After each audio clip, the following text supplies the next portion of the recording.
Oke, selamat siang Pak Teguh dari Ketua Forum Pejuang Perubahan. Pak Teguh mungkin bisa diceritakan orasi hari ini agendanya seperti apa dan bagaimana kondisinya sekarang semuanya hari ini. Baik, terima kasih. Assalamualaikum warahmatullahi wabarakatuh. Selamat siang.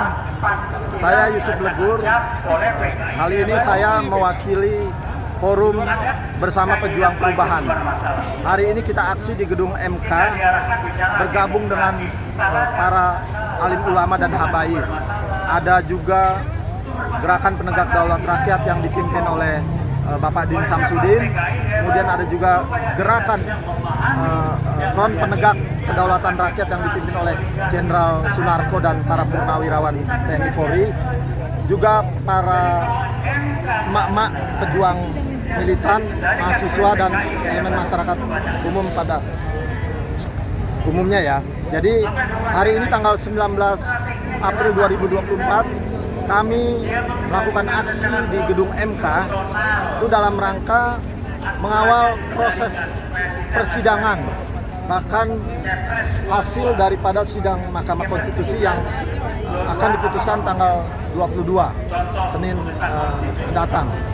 Kami mengagendakan aksi ini sebagai sebuah tuntutan agar Mahkamah Konstitusi dapat mengambil keputusan atau kebijakan yang berbasis pada nilai-nilai kebenaran, kejujuran, dan keadilan.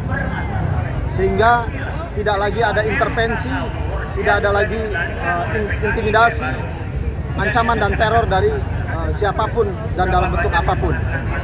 Kami berharap Mahkamah Konstitusi ini mampu mengambil keputusan yang berorientasi pada kepentingan rakyat, negara, dan bangsa Indonesia, bukan segelintir kepentingan kelompok orang atau rezim kekuasaan yang nyata-nyata telah melakukan distorsi kekuasaan.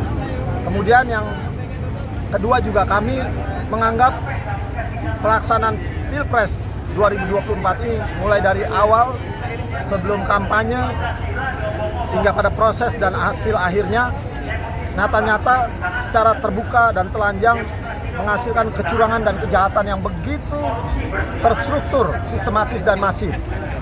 Kita bisa lihat indikasinya dan itu tidak terbantahkan, mulai dari keterlibatan presiden untuk cawe-cawe, kemudian memaksakan anaknya sendiri ikut dalam kontestasi Pilpres menjadi cawapres pasangannya Prabowo.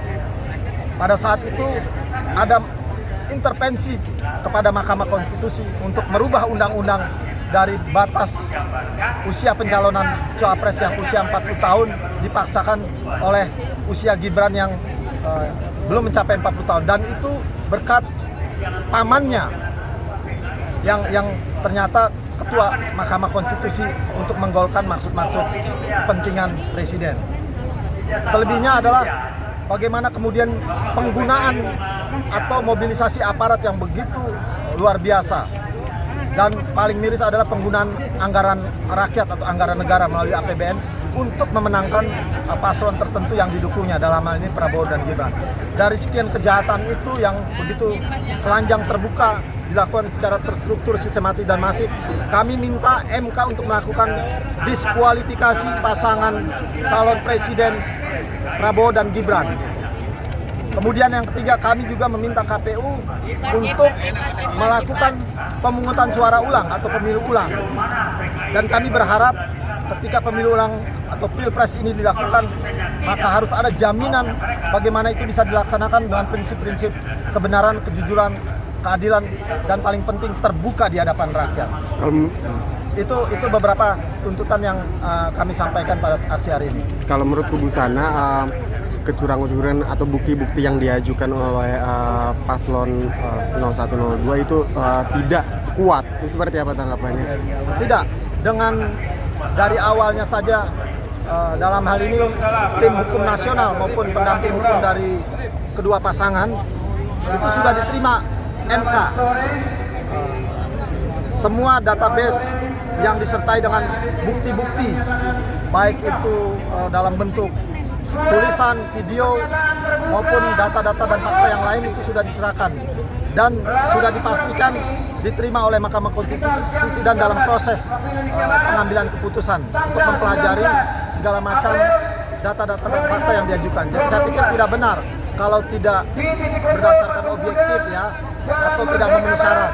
Karena kecurangan atau kejahatan Pilpres ini sudah dilakukan begitu telanjang, begitu vulgar, sehingga itu bisa dilihat seperti yang saya sebutkan.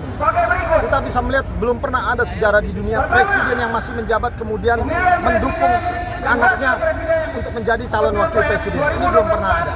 Kemudian bagaimana presiden menyatakan secara terbuka, menyatakan ikut cawe-cawe atau ikut campur atau ikut berpihak mendukung pasangan tertentu dalam Pilpres.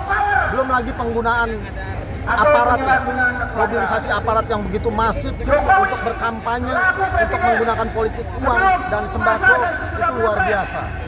Dan yang paling penting adalah kita melihat fenomena bansos,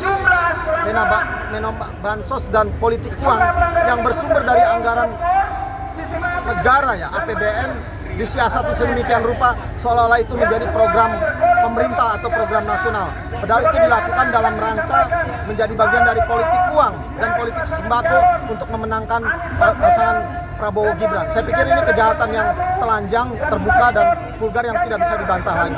Oke. Lalu kan keputusan baru tanggal 22 April nanti. Maaf nih jika kalau bertolak belakang dari apa yang diharapkan bapak-bapak sekalian, itu apa tindakan yang akan diambil ke depannya? Ya, pertama, kalau MK kemudian mengambil keputusan yang tidak berdasarkan pada prinsip-prinsip nilai kebenaran, kejujuran dan keadilan, maka kita menganggap MK terbukti menjadi bagian dari subordinat atau irisan kekuasaan, di mana kemudian begitu besarnya intervensi, ya, mungkin juga ada intimidasi, ancaman dan teror yang dilakukan kepada Mahkamah Konstitusi.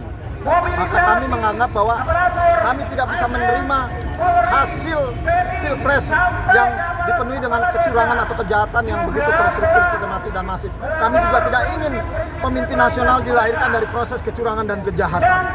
Oleh karena itu, kalau MK memutuskan tanggal 22 memenangkan pasangan Pak Prabowo Gibran, kami akan menolak hasil pemilu. Itu yang pertama. Kemudian yang kedua, kami akan menyatakan secara tegas dan terbuka bahwa kami semua bersama rakyat akan berada dalam barisan oposisi, barisan yang mengusung perubahan. Kami akan perbaiki bangsa ini dengan cara kami, bagaimana kita terus meneriakan suara kebenaran. Kita lawan semua distorsi kekuasaan, penyimpangan-penyimpangan kekuasaan.